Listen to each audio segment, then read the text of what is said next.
Hi, I'm Adrienne Jackson Smith with this week's edition of CNN, bringing you the news you need to know about what's happening in and around Colonial.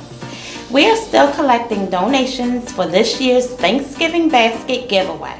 Collection ends on November 12th, but don't wait until then to bring your canned items. Let's fill the bins this week.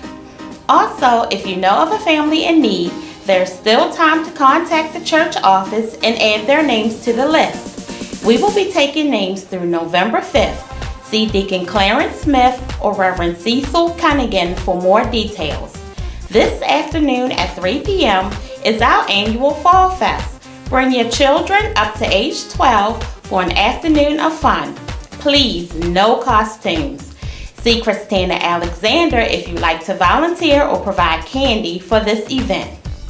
We went to Moses, we've seen Noah and Samson. Now we're heading back to Sight and Sound Theater to see Jesus. That's right, we're taking a trip to the theatrical presentation Jesus on Wednesday, June 20th. Tickets include the play, transportation, and a buffet lunch. See Debbie Martin for more details or to make your deposit today. Up next, there are two special messages from our Health and Wellness Ministry and from the Women's Missionary Union. Hello, my name is Kamala Green, Health Systems Manager of Primary Care, bringing you greetings from your American Cancer Society. Here is your health moment. October is Breast Cancer Awareness Month. There is pink everywhere. This month, we wear pink to raise awareness to have women and yes, men screen for breast cancer. Do you eat lots of fruits and vegetables? Do you drink the daily recommended glasses of water? Do you exercise and handle stress well? If you answered no to any of these questions, then you may be at risk for breast cancer. Breast cancer is when cells in your breast grow out of control and form lumps that are malignant. While mostly women get breast cancer, men can have it as well. Did you know that 85% of newly diagnosed cases of breast cancer in people do not have a history of breast cancer? Because of not eating healthy, not exercising, and too much stress, at the age of 40, you may want to start screening by mammography up until age 65, not unless you have a history of cancer in your family. You want to check no matter the age each month for any lumps.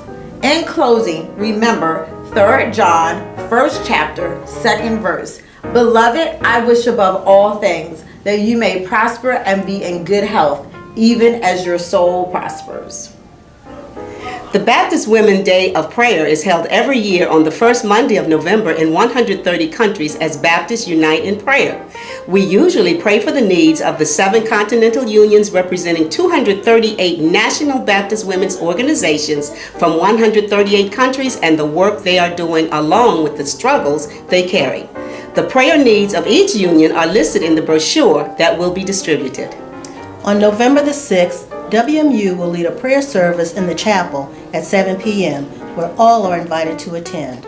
For anyone who cannot meet in the chapel, you can consider choosing an hour when you will pray at home on November the 6th for the needs of women.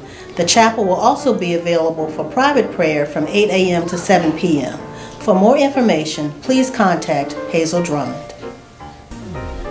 On November 11th, beginning at 11:30 a.m., the Colonial Comforters are offering a special session of Grief Share called Surviving the Holidays.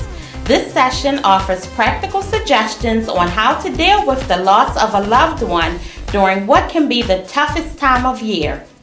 This session is free and everyone will receive a free book with more than 30 daily readings that offer assistance of how to get through this difficult time. See Sister Alice Brown or Brother Leon Clark to sign up. Colonial will honor all military veterans of the U.S. Armed Forces for Veterans Day on Sunday, November 12th. There will be a special Veterans Luncheon sponsored by Mission Barbecue following the 11 a.m. service. Seats are limited for the luncheon, so please make sure to register early. For more information, visit the table in the fellowship hall after service.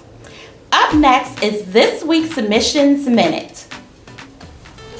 In In August, I went on a medical mission trip to Guatemala with my son Nikolai and a group called Hope Worldwide, a faith-based charity. The purpose of the trip was to provide medical and dental care to poor people in Guatemala through a clinic over a long weekend. Many people came to the clinic for treatment. They were lined up outside waiting when our bus got there.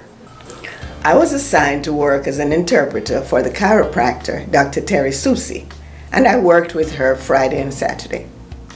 Dr. Susi was good with her patients, talking with them, putting them at ease as she adjusted them. You could see the relief on their faces as their pain eased, and they were very grateful. They thanked her and hugged her. They even hugged me. The gratitude of the Guatemalan people impressed me greatly. After the clinic on Saturday, the local church treated us to a bus tour of Guatemala City, as well as a meal at a restaurant to thank us for our service. I met some nice people on the trip, but one young woman, Perlene, stands out. She's with the Peace Corps in Guatemala. She worked with us on Saturday, organizing the patients coming in to see the chiropractor. When I got back to the U.S., she sent me copies of 2 pictures she had taken with me, as well as several others, some of which we used in this presentation. I was very surprised by what she wrote in the email to me. I'll read a part of it. She wrote, "I just want to say this year," she gave her age, "I sold all my possessions, left a great career, and moved to Guatemala to serve and learn in this country. Sometimes I look at it and think to myself, you're crazy. At this point, you should really be trying to be more settled. But then I meet intelligent, selfless, and courageous women like you, and it inspires me all the more. It is just amazing how God works. I'm a retired Spanish teacher, not a trained interpreter. In Guatemala, working as an interpreter, I was out of my comfort zone. But it showed me that when you're willing to step out of your comfort zone to do something for the Lord, He can use you to encourage others. I feel like I got a double blessing out of this, being an encouragement to Perlene and in turn being inspired by her service to the Lord. In closing, I would like to thank God for this opportunity to serve in Guatemala and to touch the lives of others while I served. Looks like that's it for this episode of CNN. As always, in closing, check your bulletin for complete announcements. Also, visit our website at colonialbaptistch.org to view this episode of CNN or view previous worship services and more. This week's Deacon of the Week is Deacon Greg Covington. For CNN, I'm Adrienne Jackson Smith, signing off.